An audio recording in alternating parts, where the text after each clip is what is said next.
대통령 측에서 5월 9일 조선인민군 전현 및 서부전선 방어부대들의 화력 타격 훈련을 지도하셨습니다.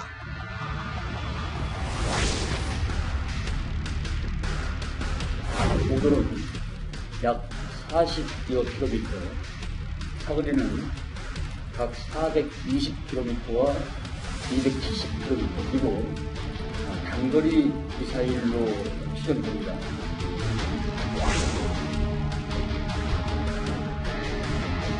북한의 이런 무리가 거듭된다면 지금 대화와 협상 국면을 어렵게 만들 수 있다라는 점을 북한 측에 경고를 하고 싶습니다.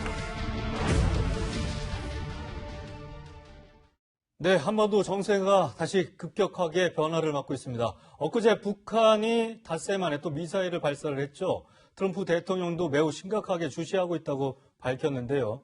북한이 최근 잇따라 발사한 미사일, 이게 새로운 미사일이라고 볼 수 있다고 하는데요. 이현종 의원님, 네. 어떤 미사일입니까, 이게? 일단 지금 현재 우리 국방부가 합참에서 파악하고 있기로는 새로운 무기 체계 같다라는 이야기를 하고 있습니다.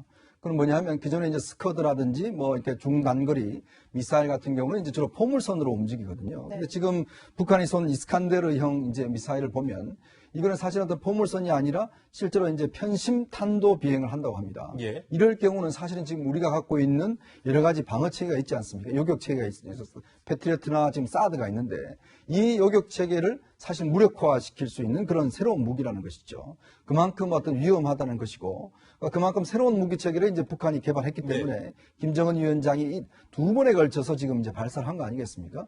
자, 그렇다면 지금 우리가 어떤 면에서 보면 북한에 대해서 우리가 막을 수 있는 지금 어떤 방패가 일단 없는 상황이에요. 그런 상황에서 이제 북한이 새로운 무기를 실험에 성공했다는 것이고 또 하나의 우려되는 지점은 지금 북한이 9일날 실험을 한 게 이 이스칸데르 2발 이외에도 실제 우리 정부에서는 이 2발만 발사했다고 발표를 했지 않습니까? 근데 어제 지금 오늘 지금 노동신문이 공개하기에 따르면 그게 아니라 이게 방사포도 또 공개를 해서 또 샀습니다. 네. 그거다 방사포에 170mm 방사포와 함께 새로운 자주포도 또 공개를 했어요.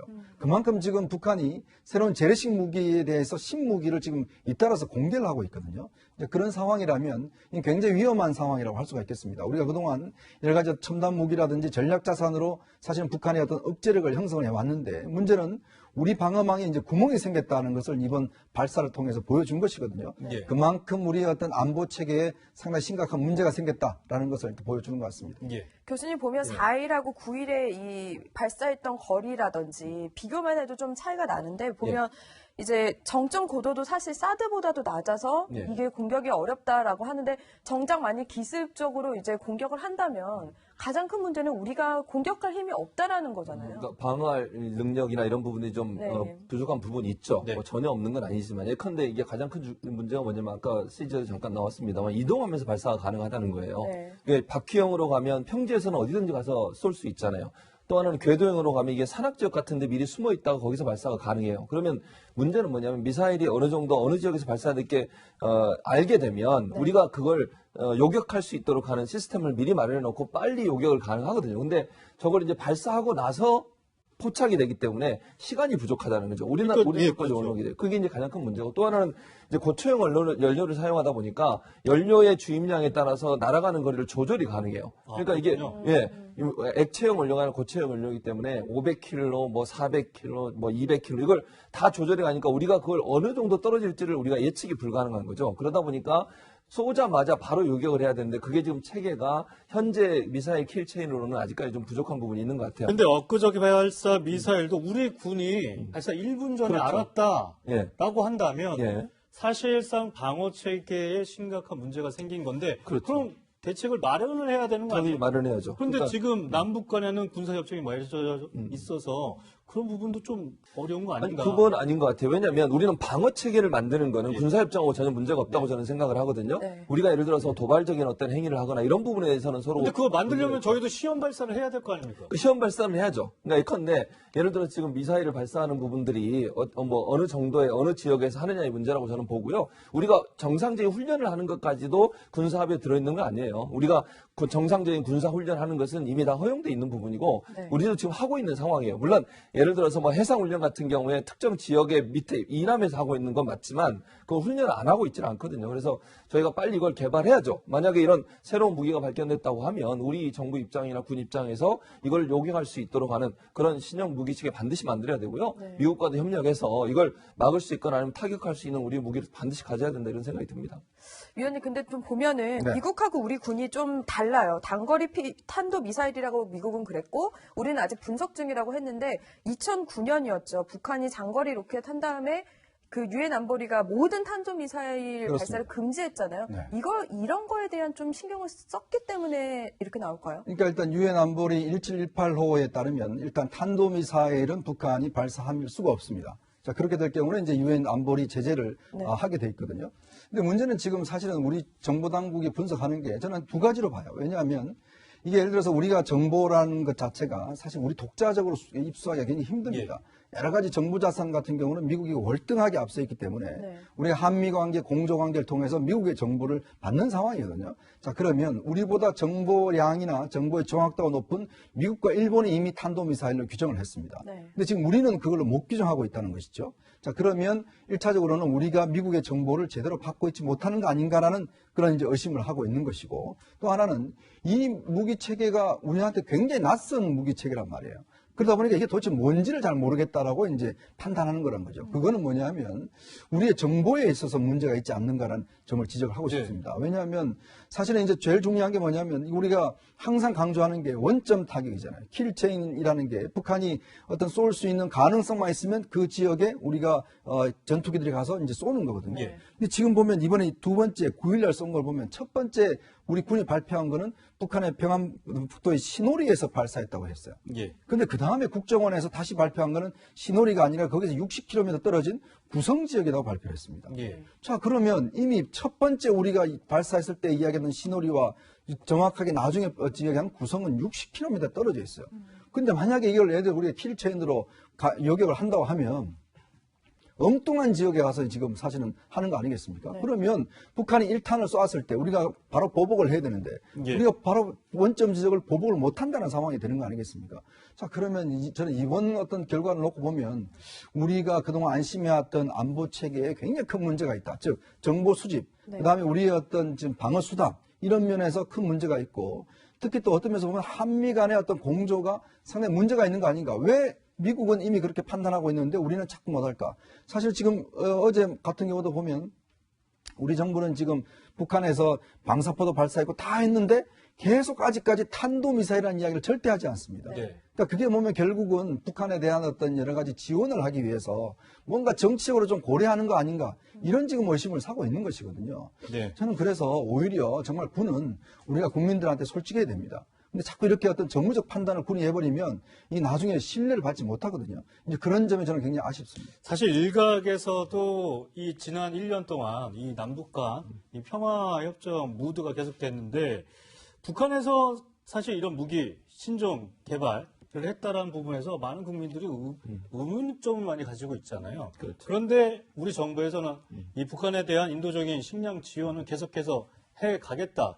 이런 입장이라면 국민들이 좀 많은 부분에서 납득하지 못할 수도 있을 것 같아요. 그러니까 지금 말씀하신 예를 들면 미국의 식량, 인도적 차원에서 우리나라가 식량 지원하는 문제를 대통령이 대담해서 그렇게 얘기했잖아요. 이거는 여론을 좀 더 살펴봐야 된다. 예. 또 여야가 협의를 해야 될 부분도 있다. 이렇게 얘기를 했어요. 그 말은 처음에 미사일이 아니지. 그때 당시에 뭐 발사체를 발사한 이후에 그 당시에는 변화가 없었던 것 같아요. 그런데 지금 대담하게 바로 전에 4-5시간 전에 또 한 번 미사일을 발사했지 않습니까? 네. 이 부분에 대해서는 좀 심각하게 보고 있다고 저는 보거든요. 그래서 식량 지원 문제도 당장 이루어질 것 같진 않아요. 일정 부분 좀 시간을 두고서 여론이 어떻게 추이가 돌아가는지를 볼 것 같고 지금 현재 이제 미국이 언론에서는 미국이 이걸 탄도미사일이라고 보도를 했지만 네. 군 당국에서 뭐라면 미국 정부는 공식적으로 그렇게 발표를 아직 안 했다는 거예요. 예. 그러니까 미국 정부와 우리나라는 정보 공유를 통해서 뭘로 결정을 내릴 거냐를 함께 할 거라고 보고 미국이 예를 들어 탄도미사일이라고 발표를 했는데 우리가 아니라고 얘기할 수는 없어요. 그렇게 하지도 않을 거고 제가 볼 때는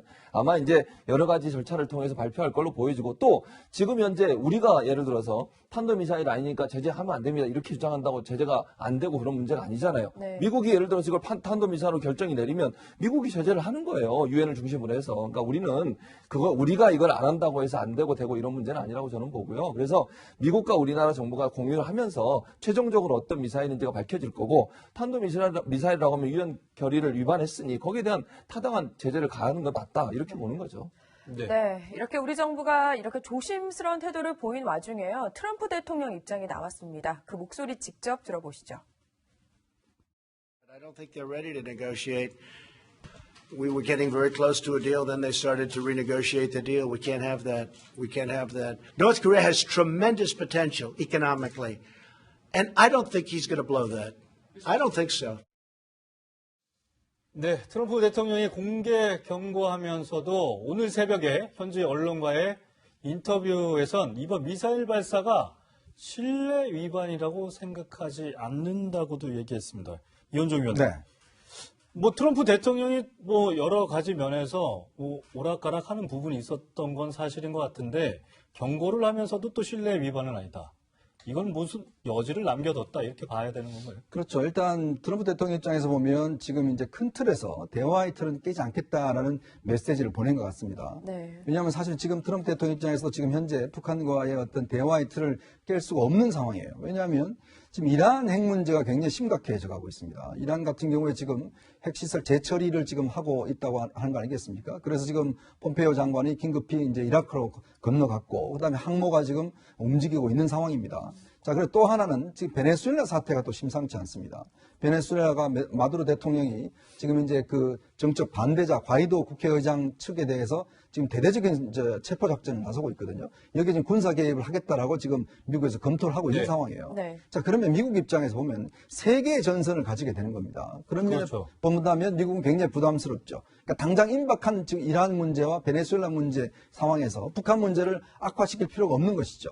그리고 지금도 북한의 메시지가 보면 이게 어떤 직접적인 도발, 강력한 도발보다는 일단 대화를 좀 더 자신들이 유리하게 끌어가겠다는 그런 여러 가지 정치적 의도가 있는 걸로 판단하거든요. 예. 왜냐하면 지금 중거리, 장거리 미사일을 쏘지 않는 거라든지, 그 다음에 이제 예를 들어서 발사했던 시간이라든지 등등에서 비춰보면 북한 입장에서 보면 현재 협상보다는 자, 빅딜을 하자. 그 다음에 이 큰 틀 자체를 바꾸자라고 하는 것이기 때문에. 그 시한도 연말까지 줬잖아요. 그렇습니다. 사실. 그런 상황이기 때문에 아마 트럼프 대통령 입장에서는 좀 시간이 있기 때문에 계속 이제 대화 여전히 있다라고 판단할 것인데, 문제는 이 도발이 이제 어떤 면에서 보면 강도를 좀 더 높여 나가게 된다면, 만약에 지금은 이제 단거리 미사일입니다. 근데 만약에 북한이 이런 움직임에 대해서도 미국 측이 반응이 없을 때는 저는 아마 중장거리 미사일 발사도 할 수가 있습니다. 그러니까 예를 들어서 위성 발사를 한다든지 이런 방식을 통해서 이제 그럴 경우는 상당히 게임 체인저가 되겠죠. 네.